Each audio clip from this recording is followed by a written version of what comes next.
ఇస్తారు. ఈ రోజున ప్రత్యేకంగా కొన్ని పూజలు పరిహారాలు కూడా పాటిస్తూ ఉంటారు.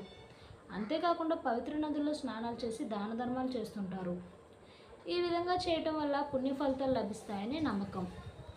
మతపరమైన దృక్కోణంలో వైశాఖ పున్నమి చాలా ముఖ్యమైనదిగా పరిగణించబడుతుంది.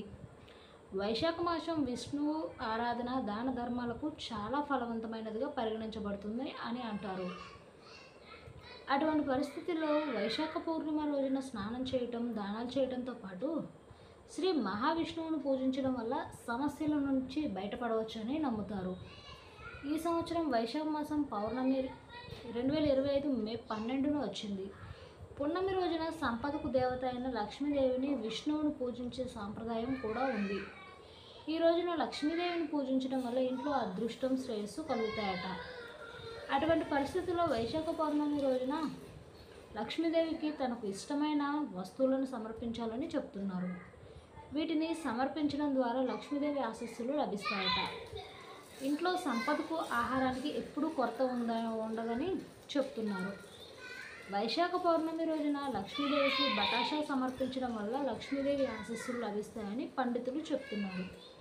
అదేవిధంగా లక్ష్మీదేవికి పాయసం అంటే చాలా ఇష్టం.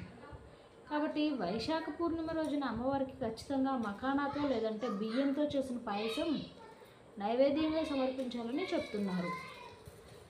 అలాగే వైశాఖ పూర్ణిమ రోజున తెల్లని రంగు స్వీట్లు లేదా పాలతో చేసిన కోవా వంటివి నైవేద్యంగా సమర్పించాలని చెప్తున్నారు. వైశాఖ పూర్ణిమ రోజున దేవత అయిన లక్ష్మీదేవికి రాత్రిపూట ఇలా చేస్తే మీ జీవితం అస్తవ్యస్తం అవుతుంది, జాగ్రత్త, వీటి జోలికి అస్సలు వెళ్ళకండి. వాస్తుశాస్త్రం ప్రకారం మనం కొన్ని పనులు రాత్రిపూట చేయకూడదు. ఈ పనులను చేస్తే మనకు చెడు ఫలితాలు ఎదురవుతాయని చెప్తున్నారు. ఆ చిట్కాలు తెలుసుకొని మనం రాత్రిపూట చేయకూడని పనులు ఏంటో మానుకోవడం మంచిది. మనం రాత్రిపూట ఏవైనా ఈ పనులను చేస్తే అది మన జీవితంలో అనేక ఇబ్బందులను కలిగించవచ్చు. మన జీవితం వాస్తుశాస్త్రం పట్ల చాలా ఎక్కువగా ఆధారపడి ఉంటుంది. వాస్తుశాస్త్రం ప్రకారం మన ఇంటి నిర్మాణం, దిశలు, వాతావరణం, మనం చేసే పనులన్నీ శుభకరంగా ఉండాలి.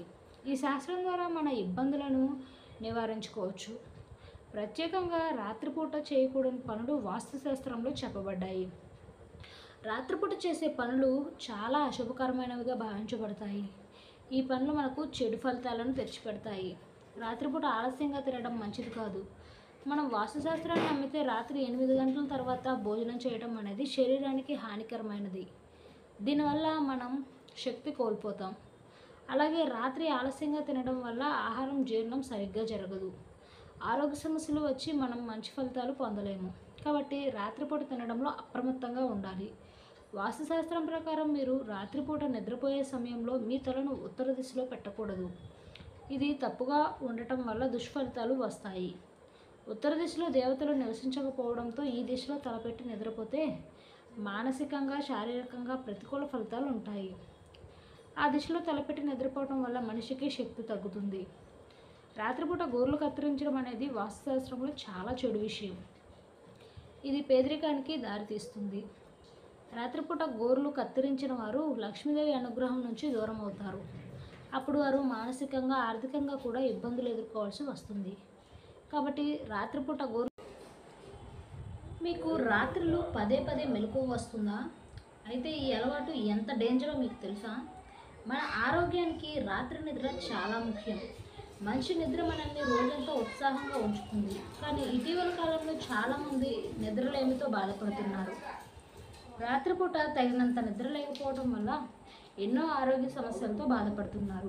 కొంతమంది ఉదయం వరకు హాయిగా నిద్రపోతారు, కానీ మరికొందరు రాత్రి నిద్రలో పదే పదే మేల్కొంటూ ఉంటారు.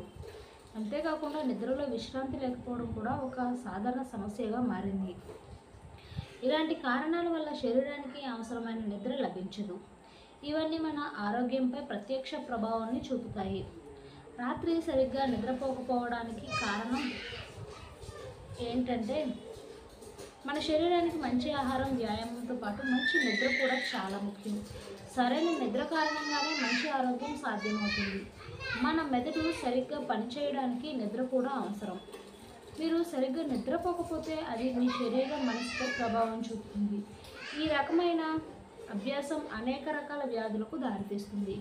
వీటిలో గుండె జబ్బులు, ఊబకాయం, మధుమేహం, మూత్రపిండాల వ్యాధి, మెదడు సంబంధిత వ్యాధులు, అలాగే అల్జీమర్స్, చిత్తవైకల్యం, ఆందోళన, నిరాశ వంటి తీవ్రమైన సమస్యలు ఉంటాయి. వీటన్నిటిని నివారించడానికి రాత్రిపూట నిద్రపోవడం చాలా అవసరం. సరిగ్గా నిద్రపోకపోవడానికి ప్రధాన కారణం ఏంటంటే రాత్రిపూట 4 ప్రధాన కారణాలు ఉంటాయి.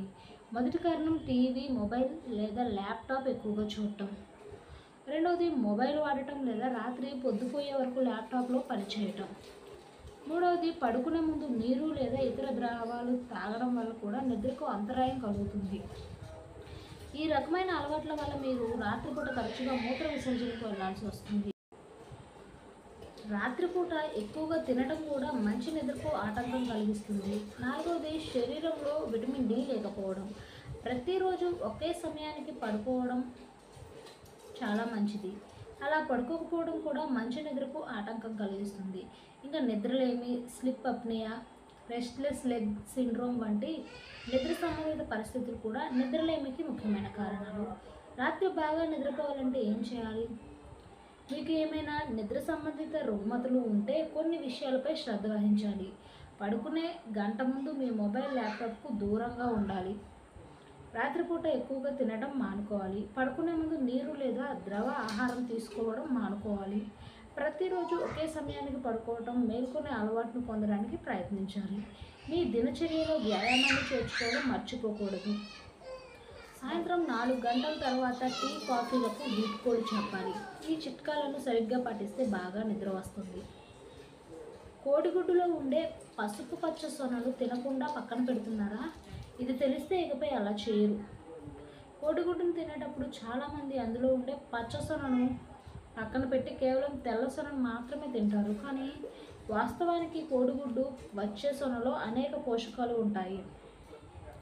తెల్ల సొనలో ఉండని అనేక పోషకాలు మనకు పచ్చసొన ద్వారా లభిస్తాయి.